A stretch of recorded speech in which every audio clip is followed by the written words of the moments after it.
പിടിച്ചിരുത്തുന്ന സീനാണ്. പിന്നെ ആ ഒരു സർവൈവലിൻ്റെ സ്റ്റോറിയൊക്കെ it's nice, really nice. Last emotional ആവും, ഫൈനൽ സീൻ ആവും. സെക്കൻഡ് ഹാഫിൽ ഇമോഷണൽ ആവും. ഫസ്റ്റ് ഹാഫിൽ അനീഷ് ഖാൻ്റെ ഒക്കെ കുറേ കോമഡിയും കാര്യങ്ങളൊക്കെ അവസാനമ്പോൾ കുറച്ച് കരയും. അതിൻ്റെ സെക്കൻഡ് ഹാഫിൽ കുറേ സർവൈവൽ കാര്യങ്ങളൊക്കെ അവർ ഡെപ്പിക്റ്റ് ചെയ്തിട്ടുണ്ട്, നന്നായിട്ടുണ്ട്. അത് ത്രില്ലിംഗ് ആയിട്ട് തോന്നി. പിന്നെ കുറേ മലയാളികൾ അവിടെ വേറൊരു സ്ഥലത്തെത്തുമ്പോൾ അവരുടെ ഒരു കൂട്ടായ്മ, അങ്ങനത്തെ കാര്യങ്ങളൊക്കെ നന്നായിട്ട് ചെയ്തിട്ടുണ്ട്. ഒമാൻ ബദിയ അങ്ങനത്തെ ഒരു സ്റ്റോറിയാണ്, ഒരു ഡെസേർട്ട് സർവൈവൽ സ്റ്റോറിയാണ്. ത്രില്ലിംഗ് ആണ്. സെക്കൻഡ് ഹാഫ് നന്നായിട്ടുണ്ട്. ഇഷ്ടപ്പെട്ടു.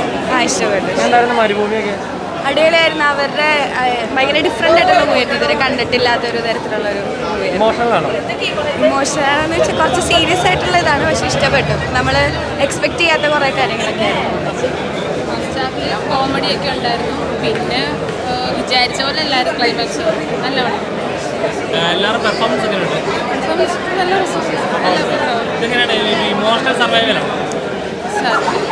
സെക്കൻഡ് ഹാഫ് വരുമ്പോഴത്തേക്ക് അങ്ങനെ തോന്നി. ഫസ്റ്റ് ഹാഫിൽ കോമഡിയാണ്, അത്യാവശ്യം കോമഡിയാണ്. അതെ അതെ.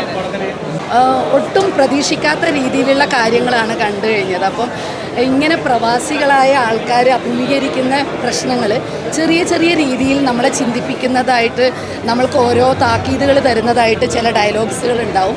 പിന്നെ നമ്മൾക്ക് ചുറ്റും കളിക്കുന്ന കോമഡി ആയിട്ടും അല്ലാതെയൊക്കെ ആയിട്ട് കളിക്കുന്ന ആൾക്കാരുടെ മനസ്സിലുണ്ടാവുന്ന ആ ഒരു വികാരങ്ങളും, അതുപോലെ തന്നെ ഇതുപോലെയുള്ളൊരു മരുഭൂമിയിൽ അകപ്പെട്ടു പോയാൽ നമ്മളൊക്കെ എങ്ങനെ അതിനെ തരണം ചെയ്യും, നമ്മൾക്ക് ഇതിൽ നിന്ന് ഊരി വരാൻ പറ്റുമോ എന്നൊക്കെ രീതിയിൽ ഒരുപാട് ചിന്തകളും. ഇമോഷണൽ ഉണ്ട്, എല്ലാ ഫാക്ടേഴ്സും ഉണ്ട് അതിൽ. അത് ഫാമിലി ആയിട്ടും എല്ലാവർക്കുമായിട്ട് പോകാൻ പറ്റും. ആൻഡ് ദെൻ ലാസ്റ്റ് വരെ നമുക്ക് പിടിച്ചിരിക്കാം. എവിടെ ലാഗായിട്ട് ഫീൽ ചെയ്തില്ലായിരിക്കും. It's very nice, short and sweet and very nice. നിങ്ങൾ കണ്ടില്ലേ?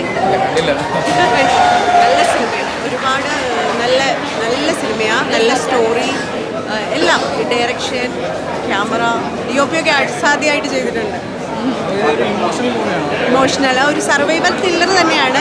നമ്മൾ ഭയങ്കര ഇൻ്റർവെൽ കഴിഞ്ഞിട്ടുള്ളത് ഭയങ്കര സങ്കടം വരും.